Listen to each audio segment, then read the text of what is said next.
So please join me in welcoming Latricia up for her presentation.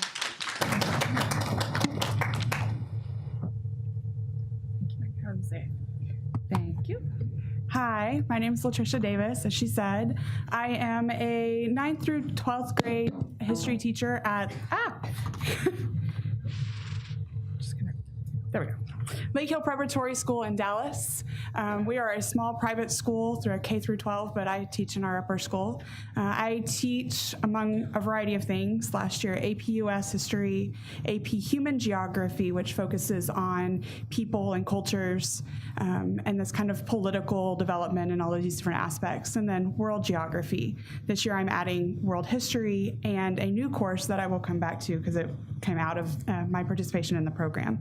I'm also, among other things, a sponsor leader of a couple of our student organizations, including Academic World Quest, where we compete. And it worked out very well this year. I'll come back to that with my connection with the USIP.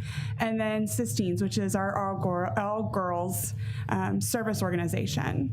I was first introduced to the USIP at the NCSS conference in 2015, where I met Megan, who was, I think, manning a booth at that point in one of her conferences or one of the sessions. And from that, I got on the newsletter that led to an email last summer that said, hey, we're looking for teachers that might be interested in our cohort. Applications are due like in 2 days.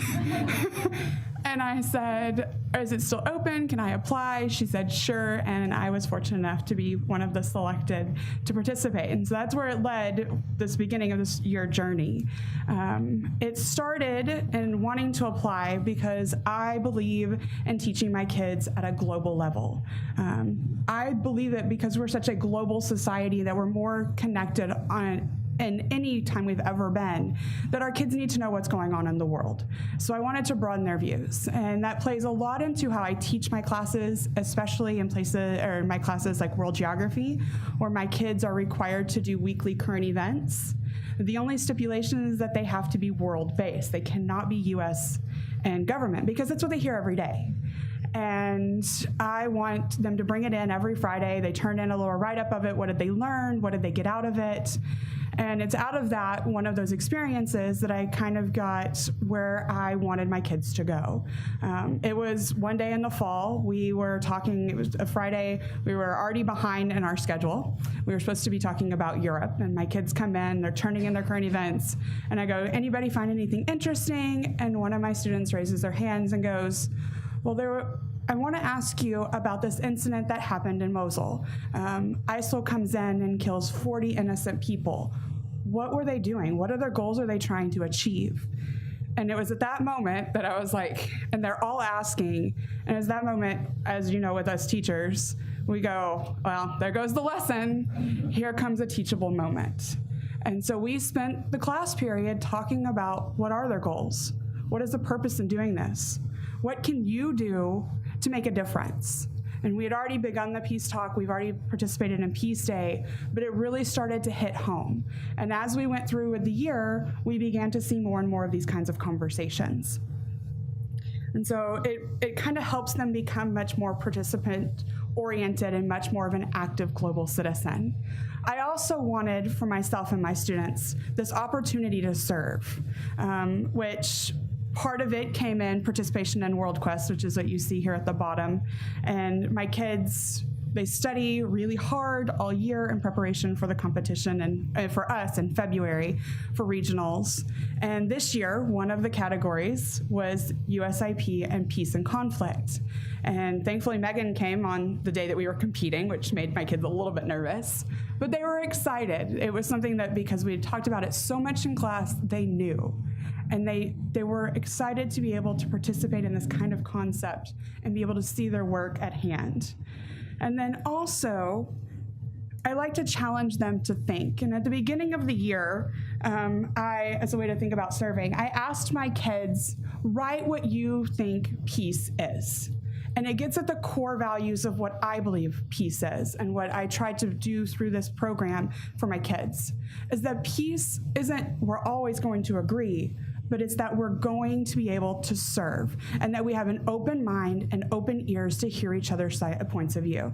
And so my students, this is one of my juniors from my AP US course, what her definition at the very beginning of the year of what she thought peace is and how do we achieve peace.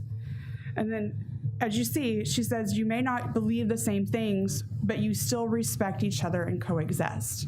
And this is what we went back to over and over.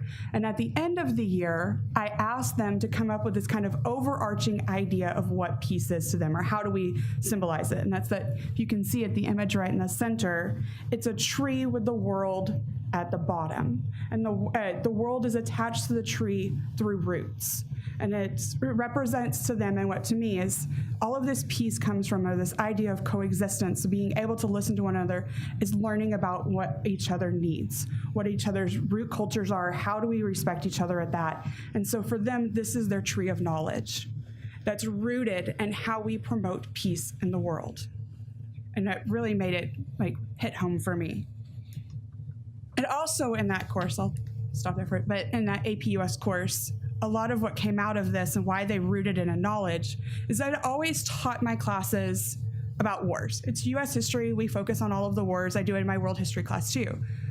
But my participation in this program made me rethink how I teach it. I don't focus just on the wars, but we go beyond it to look for the peace movements. As we reflected in both my US history and in my world geography class on our human side of it, we connected the different peace movements. Yes, we study Vietnam and the reactions at home, but my kids began to go back and reflect on, where are their peace movements in the revolution? Where are they in the Civil War? How can we see that moving forward today? And so they began to make these connections across freshmen through seniors, which is amazing to see. And so out of this participation came my new course, Contemporary Issues, for next year, where we're gonna focus on what's going on in the world and how we can be active participants in it, but also how we can connect a little bit more with World Quest, making connections to things that matter. My freshmen, the very end of the year, right before we started our review, I challenged them to do one of the lessons in the toolkit, and we were talking about how to be peace organizations or how to be peace builders. And so I challenged them to create a world organization of something that mattered to them. And so one of my students, Claire, and if you can see it, it says at the top, it's the world one. She's got the hands on it, and it says In and Out Outreach Group. And she remembered all of our conversations about the countries in Africa and how many of them are disadvantaged, how many of them have a lack of resources, the basic necessities of life. And so she created this group that the purpose of was to provide resources and water and teaching to citizens in Nigeria, because they all got out of this that it's at the grassroots, it's at the bottom level that we work with our students, that you work with the community, that you achieve the goals that you have set. And so this was what she had, and this is what she decided that was most important to her. And then finally, what I think I took away the most was the service aspect. And I mentioned our Sistines, our girls organization. And at the beginning of the year, part of what they have us do is to create a goal sheet, what we want for ourselves, what we want for our students. And one of mine was to be able to take more action within my local community, within the broader world. And I had found that there was an organization within Dallas that was going to be doing a human rights walk in late April, early May. I was like, that's my goal. That's how I'm gonna take action, is I'm gonna participate this way. Completely set it out of my mind, because with my classes, of course, you get busy.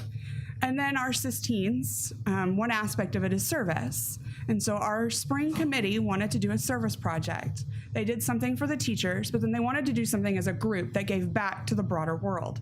And so they went out among themselves, they decided they wanted to do a 5K, and they picked the human rights. Not even speaking to it with my students, not even mentioning that that was what I wanted to do, they picked that for themselves. And so we did it as a group. And so it was so impactful for me that my goal became their goal.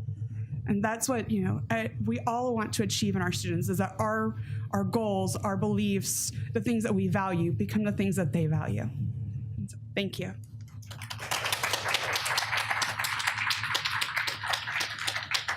Thank you, Latricia.